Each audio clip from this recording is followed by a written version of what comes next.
warahmatullahi wabarakatuh. Waalaikumsalam warahmatullahi wabarakatuh.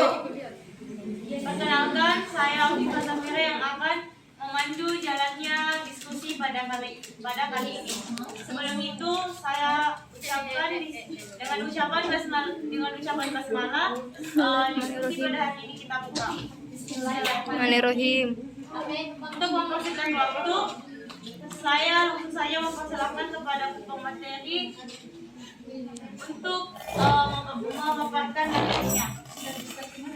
Dan sebelum itu saya akan memperkenalkan nama-nama dari anggota kelompok keluarga berencana. Yang pertama itu ada Rahmadin Ma'arif, dan yang kedua itu ada Nurfadia Putri, dan yang ketiga itu ada Bunda Dharmayanti. Baiklah, langsung saja kita masuk pada sesi persentase. Saya persilahkan kepada pemateri pertama untuk mempresentasikan materi. Baiklah, terima kasih atas kesempatan yang telah diberikan. Latar belakang dari adanya program keluarga berencana ini yaitu Indonesia merupakan salah satu negara berkembang dengan berbagai jenis masalah. Masalah utama yang dihadapi di Indonesia adalah di bidang kependudukan yang masih tingginya pertumbuhan penduduk. Keadaan penduduk yang demikian telah mempersulit usaha peningkatan dan pemerataan kesejahteraan rakyat. Semakin tinggi pertumbuhan penduduk, semakin besar usaha yang dilakukan untuk mempertahankan kesejahteraan rakyat. Pertambahan penduduk di Indonesia umumnya bisa dikatakan 99,9% disebabkan oleh kelahiran, sisanya berupa migrasi. Dengan demikian dapat disimpulkan bahwa dalam satu detik di Indonesia terjadi kelahiran bayi sebanyak 1-2 jiwa. Oleh karena itu dibentuklah suatu program keluarga berencana untuk mengatasi permasalahan di atas guna mencapai tujuan pembangunan jangka panjang di bidang kesehatan.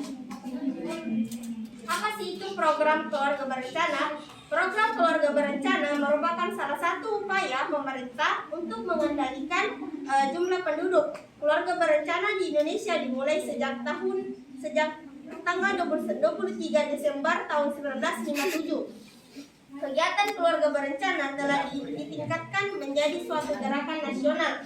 Keluarga berencana merupakan usaha untuk mewujudkan keluarga yang berkualitas melalui promosi, perlindungan, dan bantuan dalam mewujudkan hak-hak reproduksi serta penyelenggaraan pelayanan, peraturan, dan dukungan yang diperlukan untuk membentuk keluarga dengan usia kawin yang ideal, mengatur jumlah, jarak, dan usia ideal melahirkan anak, mengatur kehamilan, dan membina keluarga dan membina ketahanan serta kesejahteraan anak.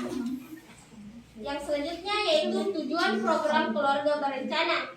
Menurut Kemenkes tahun 2014, tujuan program KB adalah untuk mencegah terjadinya ledakan penduduk dengan cara menekan laju pertumbuhan penduduk. Yang kedua yaitu mengatur kehamilan dengan cara menunda perkawinan hingga benar-benar matang.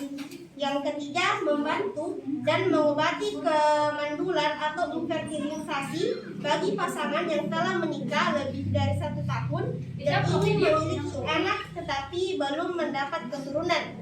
Yang keempat, sebagai marriage counseling atau nasihat perkawinan bagi remaja atau pasangan yang akan menikah. Yang terakhir yaitu tercapainya norma keluarga yang bahagia dan sejahtera serta membentuk keluarga yang berkualitas.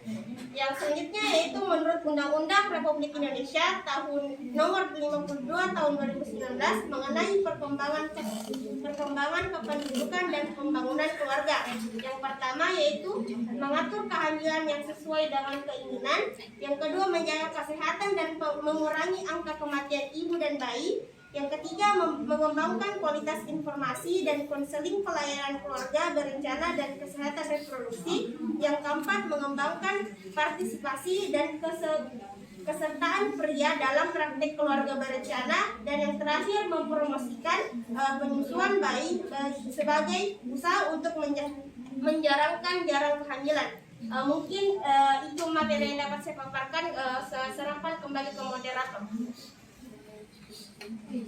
Baiklah, saya persilahkan kepada pemateri selanjutnya untuk mempresentasikan materi. Baik, saya akan membawakan tentang metode pencegahan dari kehamilan. Dari metode pencegahan kehamilan ini terdapat 4 metode. Yang pertama itu metode kontrasepsi sederhana. Dari metode kontrasepsi tanpa alat antara lain, yang pertama itu metode amenorrhoe, laktas atau mal, kontrasepsi yang mengandalkan pemberian ASI secara eksklusif. Yang kedua, konstruksi interrupsi, metode KB tradisional yang dimana pria mengeluarkan alat kelaminnya dan vagina sebelum pria mencapai ejakulasi. Yang ketiga itu metode kalender, dilakukan dengan meminta mendeteksi materi suburnya yang biasanya dilakukan 12-16 hari sebelum hari pertama masa menstruasi berikutnya. Yang keempat itu metode lendir cervix, dengan wanita mengamati lendir cervixnya setiap hari. Yang kelima itu metode suhu basal badan. Yang keenam itu sentor thermal, yaitu perpaduan antara suhu basal dan lendir cervix. Ada juga dengan metode kontrasepsi sederhana yang menggunakan alat. Yang pertama itu alat menggunakan antara 1 kondom, 2 diafragma, 3 cup cervix, dan 4 spermisida. Dan metode yang kedua itu metode kontrasepsi hormonal. Dan metode kontrasepsi hormonal ini adalah untuk mengatur hormonal estrogen dan progesterogen untuk mencegah terjadinya ovulasi. Yang kontrasepsi hormonal terdapat kombinasi yang terdapat 2 jenis, yaitu pil efektif dan suntik. Dan kontrasepsi hormonal estrogen terdapat 3 jenis, yaitu suntik, pil progesteron atau mini pil, dan implan atau susu. Metode yang ketiga itu metode kontrasepsi dengan alat kontrasepsi di dalam rahim atau disebut dengan AKDR. Suatu alat kontrasepsi yang terbuat dari plastik fleksibel yang dipasang dalam rahim dengan menjepit kedua saluran yang menghasilkan indung telur sehingga tidak terjadi pembuahan. Metode yang keempat terakhir itu metode kontrasepsi massal.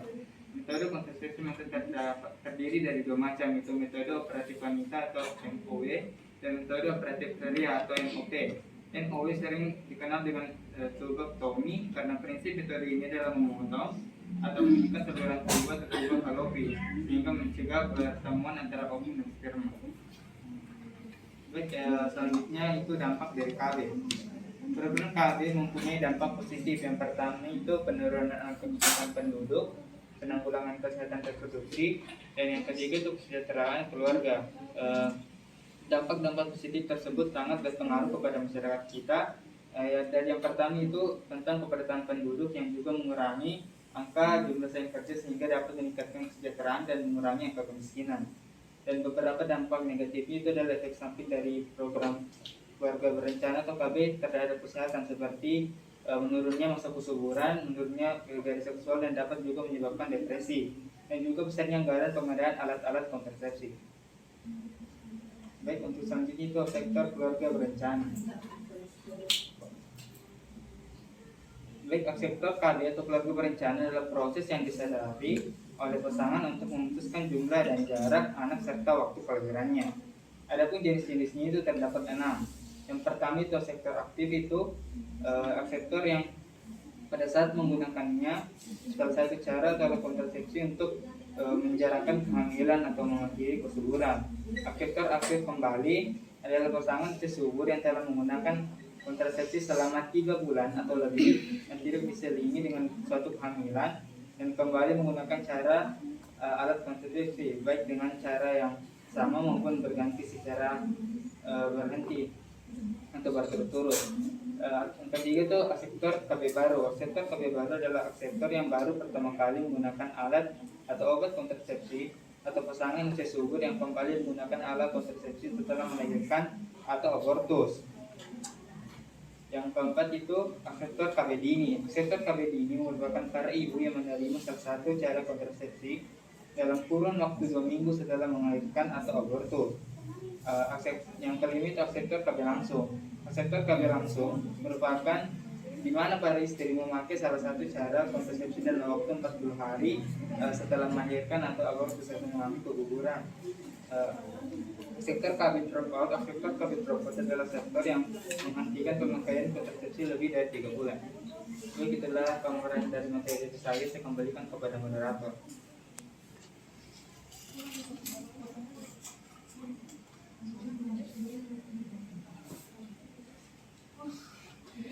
Baiklah, saya persilahkan pada materi selanjutnya untuk silakan untuk menjelaskan materinya. Baik, langsung saja syarat-syarat kontrasepsi. Yang pertama, aman pemakaiannya dan dapat dipercaya. Yang kedua, efek samping yang merugikannya tidak ada. Yang ketiga, kerjanya dapat diatur menurut keinginan. Yang keempat, tidak mengganggu hubungan persetubuhan. Yang kelima, tidak memerlukan bantuan medis atau kontrol ketat selama pemakaian. Yang keenam, cara penggunaannya sederhana. Yang ketujuh, harganya murah. Dan yang kedelapan, dapat diterima oleh pasangan suami istri. Next. Selanjutnya, pengertian infertilitas. Infertilitas merupakan ketidakmampuan untuk menghasilkan anak setelah melakukan hubungan seksual tanpa menggunakan alat kontrasepsi apapun dalam kurun waktu minimal 1 tahun. Selanjutnya, infertilitas dibagi menjadi 2 macam. Yang pertama ada infertilitas primer, yaitu ketika seorang perempuan berada pada kelompok umur produktif, maka diasumsikan bahwa perempuan tersebut bisa bereproduksi, namun tidak pernah mengalami kehamilan atau ketidakmampuan seorang perempuan untuk melahirkan bayi yang diakibatkan kesuburan atau melahirkan bayi mati. Yang kedua ada infertilitas sekunder, yaitu didefinisikan sebagai kondisi seorang perempuan yang pernah mengalami kehamilan dan melahirkan bayi hidup. Kemudian pada kehamilan berikutnya mengalami keguguran dan tidak mengalami kehamilan hidup kembali. Next. Integrasi keislaman. KB termasuk masalah yang kontroversial sehingga tidak ditemukan bahasanya oleh imam-imam mazhab. Secara umum, hingga kini di kalangan umat Islam masih ada 2 kubu yang membolehkan KB dan tidak menolak KB. Ada beberapa alasan dari para ulama yang membolehkan KB, diantaranya dari segi kesehatan ibu dan ekonomi keluarga. Hal ini didasarkan pada firman Allah Quran Surah Al-Isra ayat 31 yang berbunyi, A'udzubillahi minasyaitonirrajim, wala taqulu auladakum khasyatan imlaq, inna narzuquhum wa iyyakum, inna qatlahum kana kabiro, yang artinya, dan janganlah kalian membunuh anak-anak kalian karena takut miskin. Kamilah yang memberi rezeki kepada mereka dan kepada kalian. Nah, pelaksanaan KB dibolehkan dalam Islam karena pertimbangan ekonomi, kesehatan, dan pendidikan. Artinya, dibolehkan bagi orang-orang yang tidak sanggup membiayai kehidupan anak, kesehatan, dan pendidikannya.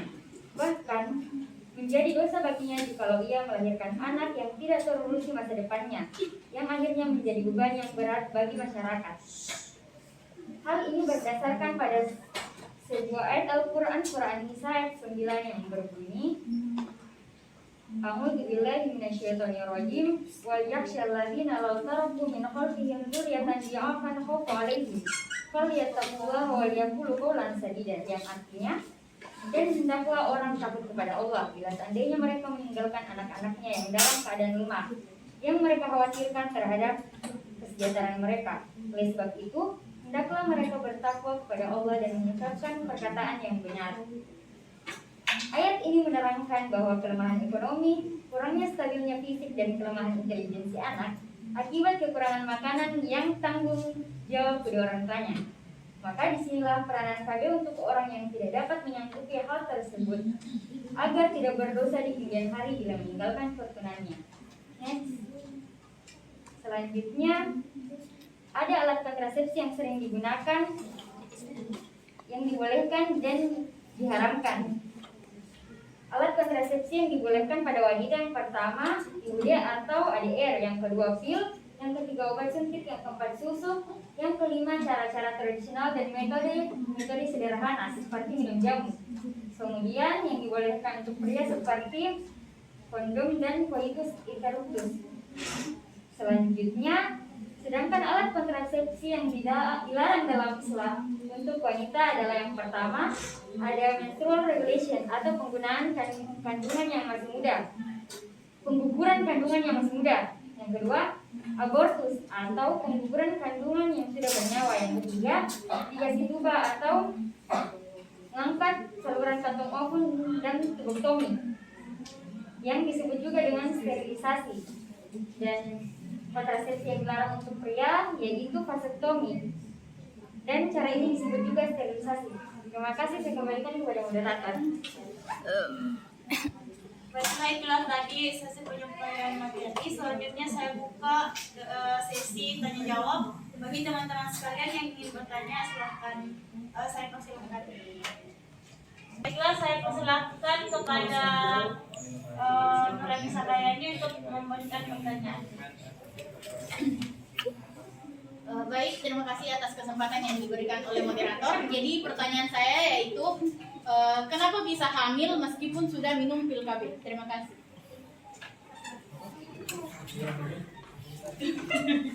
Saya kedua. Selanjutnya saya persilahkan kepada Berlian untuk memberikan Baik, sebelumnya terima kasih atas kesempatannya. Sebagaimana yang banyak sekali kita lihat sekarang ini, banyak ibu-ibu yang tidak mau KB karena dilarang oleh suaminya. Padahal KB ini sendiri banyak manfaatnya, terutama bagi si ibu sendiri. Jadi pertanyaan saya, apa peranan seorang suami ataupun bapak terhadap program keluarga berencana? Mungkin cukup sekian, saya kembalikan kepada moderator.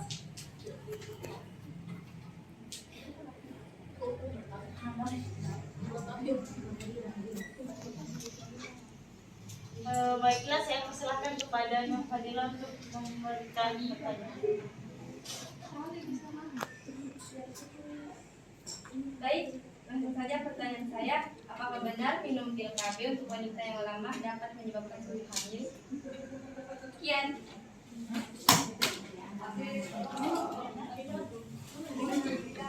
Saya persilahkan kepada Nur Hasana Arfa untuk memberikan pertanyaan. Baik, terima kasih atas kesempatannya. Pertanyaan saya, apakah semua wanita bisa menggunakan pil KB? Terima kasih.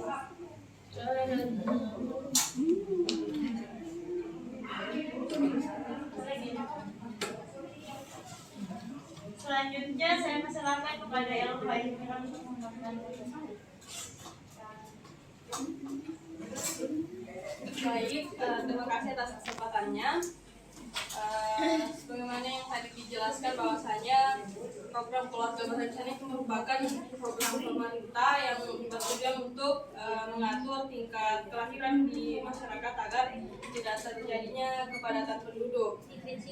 Namun pemerintah juga menjamin hak asasi daripada manusia. Sedangkan kelahiran itu atau kehamilan juga merupakan bagian daripada hak asasi setiap orang.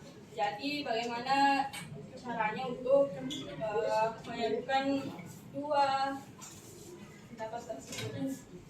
Sekian, saya kembalikan kepada moderator.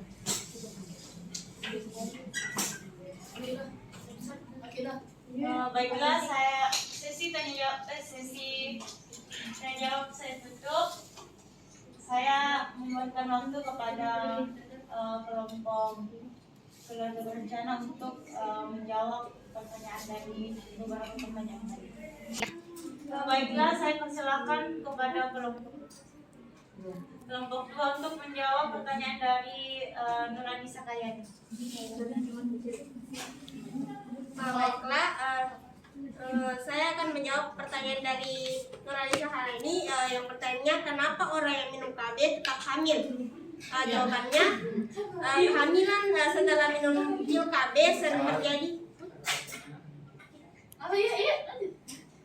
Kehamilan setelah minum pil KB sering terjadi akibat ketidakpatuhan wanita yang menggunakan kontrasepsi ini untuk minum pil KB, sehingga pil KB tersebut tidak berjalan dengan normal, tidak berdampak dengan normal pada proses kehamilan. Sekian. Bagaimana kepada penanya, apakah jawabannya sudah diterima atau masih ada yang belum jelas? Baik, sudah sangat jelas. Terima kasih.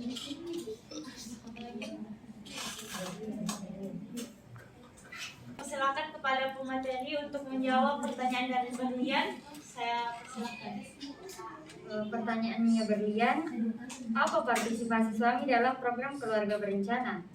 Yaitu dalam program keluarga berencana, pria mempunyai partisipasi dan peran menurut BKKBN tahun 2006. Yang pertama sebagai peserta KB, yaitu Partisipasi pria dalam program keluarga berencana dapat bersifat langsung maupun tidak langsung. Partisipasi pria secara langsung dalam program keluarga berencana adalah menggunakan salah satu cara atau metode pencegahan. Yang pertama, vasektomi, yang kedua kondom, yang ketiga senggama terputus, dan keempat pantang berkala. Yang kedua, mendukung istri dalam menggunakan kontrasepsi. Yang ketiga, memberi pelayanan KB. Yang keempat, merencanakan jumlah anak bersama istri. Saya kembalikan kepada moderator. Apakah penanya sudah menerima jawaban atau masih ada yang belum jelas? Sudah diterima, terima kasih banyak.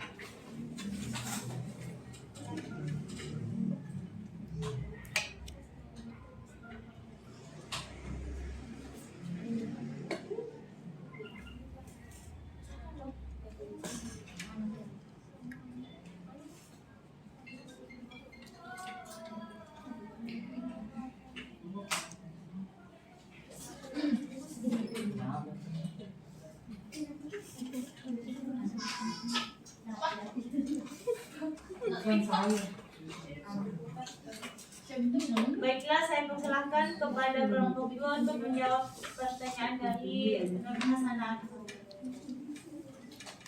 Baiklah, saya akan menjawab pertanyaan dari Nur Hasanah Arfa, yang mana pertanyaannya, apakah semua wanita bisa menggunakan pil KB? Jawabannya, tidak semua wanita bisa mengkonsumsi pil KB. Alasannya beragam. Selain tidak cocok, konsumsi pil KB juga mungkin untuk menimbulkan gangguan kesehatan.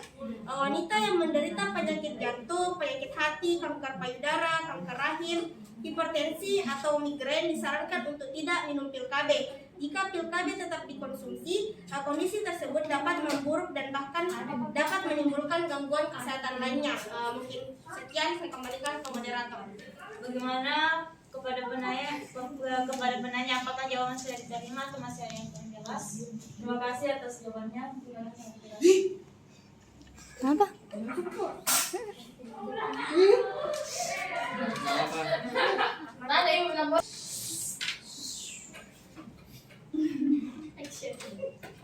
Baiklah, saya persilahkan kepada kelompok 2 untuk menjawab pertanyaan dari Nur Fadilah.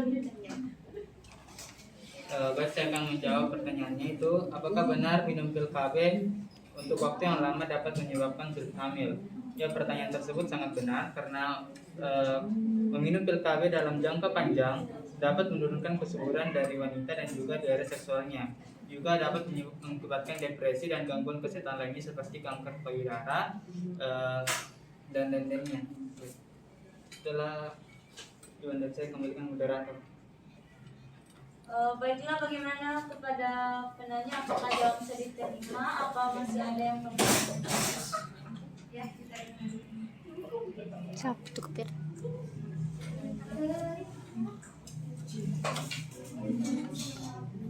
Baiklah, saya persilakan kepada kelompok 2 untuk menjawab pertanyaan dari Alfa. Baik, saya akan menjawab pertanyaan dari Alfa. Apakah program kami merupakan program untuk membatasi tingkat fertilitas pada masyarakat? Namun kelahiran merupakan hak asasi setiap manusia. Jadi bagaimana dengan hal tersebut?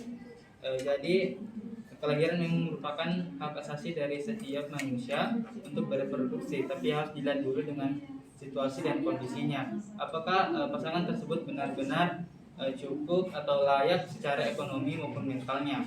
Sebagai contohnya dapat kita lihat dari negara Cina yang hanya memperbolehkan masyarakatnya untuk memiliki 2 anak. Sekarang itu 3. Itu dilihat dari situasi dan kondisi masyarakatnya yang terlalu padat sehingga daya saingnya sangat-sangat tinggi, sehingga meningkatkan juga kemiskinan yang meningkat. Dan hal itu juga dapat diterapkan di Indonesia jika memang masyarakatnya sudah sangat banyak dan pemerintah tidak dapat menghandle hal tersebut lagi. Baik, saya kembalikan kepada moderator.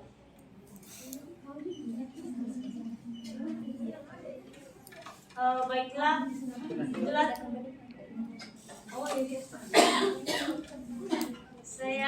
Baiklah, bagaimana kepada penanya apakah pertanyaan diterima atau masih? Baik, sudah dipahami. Terima kasih. Baiklah, diskusi pada hari ini saya tutup dengan ucapan alhamdulillahirabbil alamin. Apabila ada kesalahan kata mohon dimaafkan. Saya tutup. Wassalamualaikum warahmatullahi wabarakatuh. Waalaikumsalam warahmatullahi wabarakatuh.